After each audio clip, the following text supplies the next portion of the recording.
दोस्तों नमस्कार। आज फिर एक कहानी के साथ। कहानी छोटी लेकिन सीख बड़ी, और सीख वही महान जो जीवन में उतर जाए, और ज्ञान वही श्रेष्ठ जिससे जीवन संवर जाए। ऐसी ही जीवन को संवारने वाली एक कहानी। एक गांव जिसका नाम था सूरजपुर। अब कहने को तो सूरजपुर, लेकिन वहाँ अमावस की अंधेरी रात हर समय छाई रहती थी।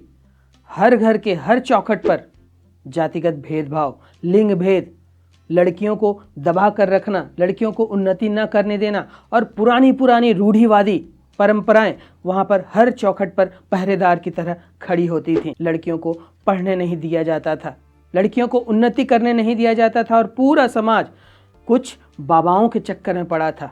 जीवन में कुछ समस्या नहीं आई, ये टोटका वो टोटका, कभी किसी बाबा के पास, कभी किसी बाबा के पास। अर्थात सूरजपुर गांव में अमावस की रात हर समय छाई रहती थी। अब इस गांव में एक दिन सुनहरी किरण आई। सूरजपुर में एक सूरज की किरण आई। मस्त मौजी नाम का एक इंसान आया। अब मस्त मौजी जैसा नाम था, रंग बिरंगी उसकी टोपी थी, परिवेश, उसकी वेशभूषा ऐसी थी कि किसी को भी देखकर हंसी आ जाए। और वह अपने साथ एक रेडियो रखता था।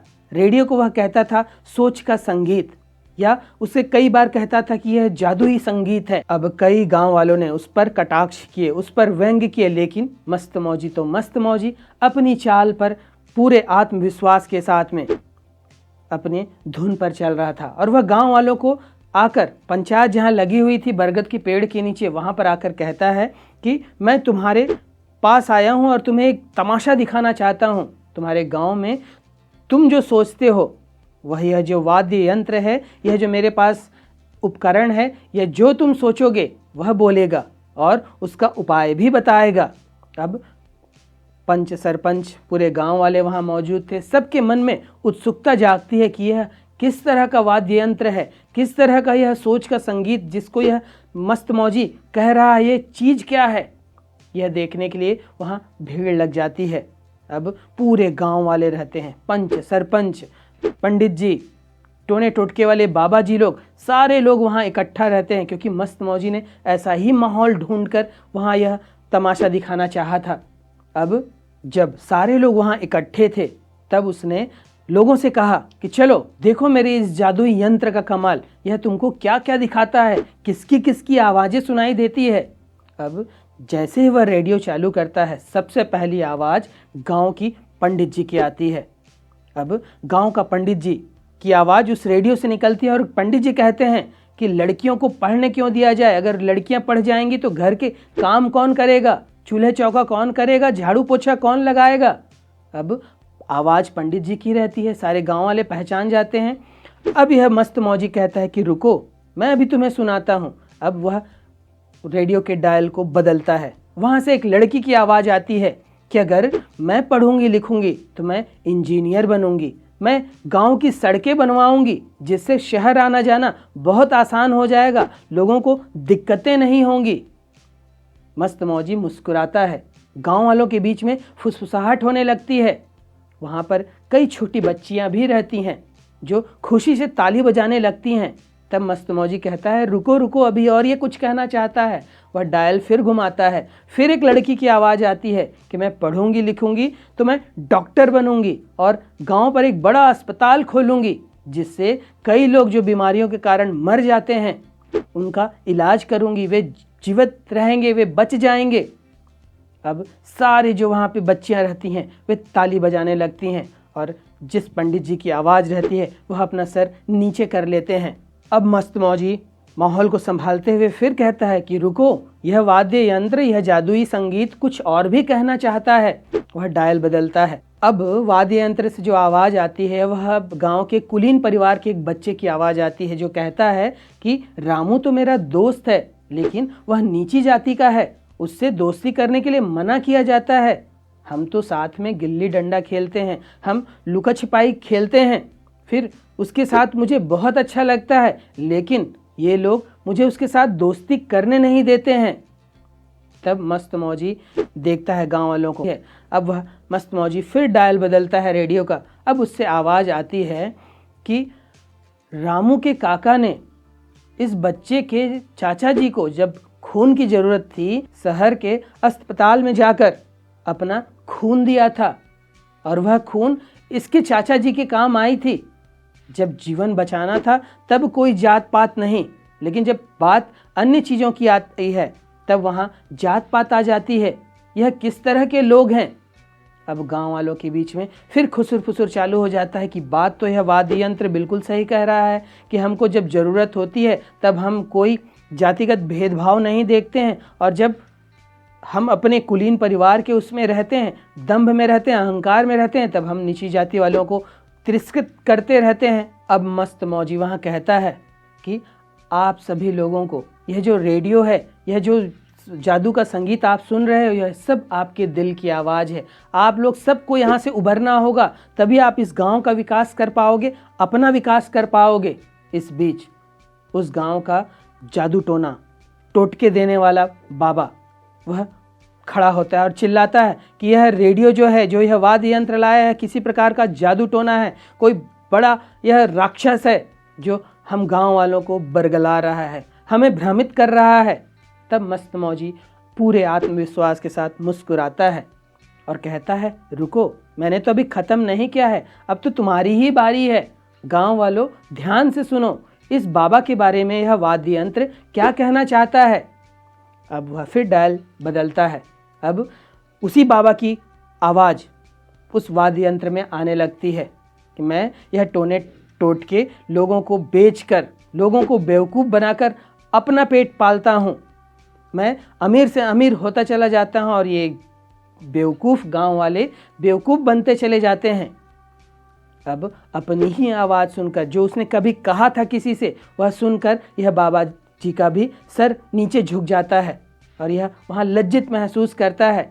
तब फिर मस्त मौजी कहता है कि गांव वालों, यह जो आवाज़ आप सुन रहे हो, यह सब आपके दिल की आवाज़ है। यह वाद्य यंत्र सचमुच में जादुई यंत्र है, लेकिन आपको अपने दिल को टटोलना होगा और इस जातिगत भेदभाव, लड़कियों को जो तुमने दबा कर रखा है, उन्हें उन्नति नहीं करने दे रहे हो, उन्हें पढ़ाई से दूर कर रहे हो, यह सब हमारे गांव के विकास के लिए बाधक है। और जब गांव विकसित नहीं होगा तो शहर भी विकसित नहीं हो सकता, और जब शहर विकसित नहीं होगा तो यह राज्य विकसित नहीं हो सकता, और जब राज्य विकसित नहीं होगा तब यह देश भी विकसित नहीं हो सकता। तब हमें अपना विकास करना होगा। हर व्यक्ति अगर विकास करता चला जाए तो यह देश अपने आप विकसित होता चला जाएगा। और यह जादुई यंत्र आप सबके दिल की आवाज़ है, आप सबको यहाँ से उबरना होगा।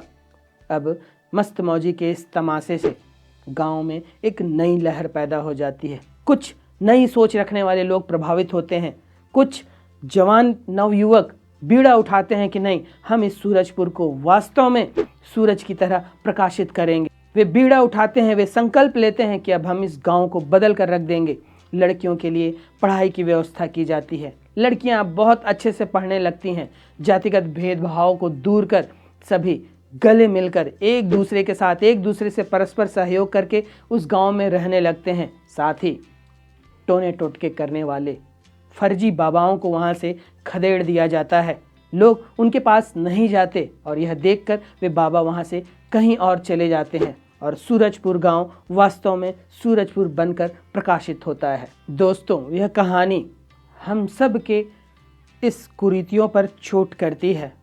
अधिकांश गाँव में, गांव क्या शहरों में भी इस तरह के जातिगत भेदभाव, लिंग को लेकर उपेक्षाएं, कन्याओं को, लड़कियों को नीचे दर्जे से देखना, उन्हें कंधे से कंधे मिलाने चलने की जो बात होती है आधुनिक समाज में, वे सच में शहर वाले भी, गांव तो छोड़ दीजिए, दूर के कस्बे, सुदूर ग्रामीण इलाका तो छोड़ दीजिए, शहर में भी कई इस तरह के चित्त वाले लोग रहते हैं जो लड़कियों को अपने से नीचे देखते हैं। कई ऐसे पुरुष हैं, कई ऐसे बुजुर्ग हैं जो लड़कियों को घर के चूल्हे चौके, झाड़ू पोछा तक ही सीमित रखना चाहते हैं। हमारा समाज तब विकसित होगा जब इस समाज का हर व्यक्ति, चाहे वह पुरुष हो चाहे वह महिला हो, वह उन्नति करे, उसकी सोच सकारात्मक हो, महिला कल्याण का, नारी शक्ति के कल्याण का सोचना होगा। वे विकसित होंगी, वे अपने पैरों पर सबल ढंग से मजबूती से खड़ी होंगी, तब वे अपने परिवार को भी अच्छे से रख सकती हैं। एक कमज़ोर महिला अक्सर समाज की, पुरुषों की अन्याय का शिकार हो जाती है। साथ में हम में से कई लोग जातिगत भेदभाव में आज भी हैं। कई कोशिश की जा रही है सरकार के द्वारा कि यह जातिगत भेदभाव को मिटाया जाए। जब हम समाज के ऐसे लोग जो गरीबी में यापन कर रहे हैं, मजदूरी करके, छोटे छोटे काम करके अपने जीवन यापन कर रहे हैं, जब हम उनको इज्जत देते हैं, उनको सम्मान देते हैं, वे भी हमें अपने सर आंखों पर बैठा कर रखते हैं। हमें बस इतना दिमाग लगाना कि हम किसी भी व्यक्ति को, चाहे वह घर की महिला हो, चाहे कोई मजदूर हो, काम करने वाले लोग हों, जब हम उनसे गलत ढंग से बात करते हैं, गलत बर्ताव करते हैं, उनके दिल से आपके लिए इज्जत खत्म हो जाती है। तो क्यों ना एक ऐसे इंसान बने जो कैसा भी इंसान हो उसके दिल में अपने लिए इज्जत पैदा करें। और उसकी शुरुआत होती है आपकी वाणी से। आपकी वाणी मधुरता से भरी होनी चाहिए, विनम्र होनी चाहिए, हर किसी के लिए इज्जत होनी चाहिए, चाहे वह छोटा हो, उम्र में, पद में, पैसे को लेकर या किसी भी प्रकार से। अंधविश्वास का जाल, ये ढोंगी बाबा लोग, ये ऐसे लोग जो कमज़ोर गरीब लोगों को, कमज़ोर मानसिकता वाले लोगों के साथ खेल खेलते हैं। किसी को कुछ का डर, किसी को कुछ का डर दिखाकर अपना रोटी सेकते हैं। उनसे भी हमको सावधान रहना पड़ेगा, क्योंकि ऐसे लोग हमारे आत्मविश्वास को ख़त्म कर देते हैं। और जीवन में सफलता, खुशियाँ, हर्ष उल्लास तब आता है जब हम सकारात्मक रहते हैं और हम आत्मविश्वास से भरे होते हैं। तो इस कहानी से यही सीख लेते हुए कि अब हम किसी भी प्रकार के जातिगत भेदभाव पर नहीं रहेंगे, हम कन्या उत्थान पर, नारी उत्थान पर पूरा ध्यान देंगे, तभी कहीं जाकर हमारा भी उत्थान हो सकेगा, इस समाज का उत्थान हो सकेगा। साथ में अंधविश्वास फैलाने वाले लोगों, धर्म के ऐसे ठेकेदार लोग जो धर्म को अपना ढाल बनाकर आपके भीतर गलत चीज़ें प्रस्तुत करते हैं, एक मजहब को दूसरे मजहब से भिड़ाने की कोशिश करते हैं, ऐसे लोगों से दूर हो जाएंगे। तब कहीं जाकर हमारे जीवन में खुशियों का नया संचार होगा, एक ऐसा समाज बनेगा, एक ऐसा देश बनेगा जहाँ की भाईचारा और प्रेम भाव बहुत हद तक फैला हुआ रहेगा, जिसे कोई नहीं तोड़ पाएगा। बहुत साल पहले ब्रिटिश आए, एक मजहब को दूसरे मजहब से लड़ाकर अपनी रोटी सेकी, अपना फ़ायदा बनाया। अगर हम चतुर इंसान हैं, इंसान का हमको जीवन मिला है, हमको सोचने समझने की शक्ति मिली है, तो ज़रूरत है हमें ऐसे लोगों से सावधान रहने की। फिर देखिए, मस्त मौजी आपके जीवन में कहानी में ही नहीं, आप एक ऐसे व्यक्ति बन जाएंगे जो हर समय मस्त रहता है, खुश रहता है, खुशियाँ ही बांटता है, लोग उसके पास जाना चाहते हैं, लोग उससे मिलना चाहते हैं। तो ऐसे मस्त मौजी व्यक्ति बनिए और अपने पास वह जादुई यंत्र, जिसके भीतर जागरूकता, जिसके भीतर से ज्ञान, जिसके भीतर से खुशियों का ही वाद्य बजे, खुशियों की ही तार बजे, तब ऐसे मस्त मौजी बनने के लिए आपका स्वागत है।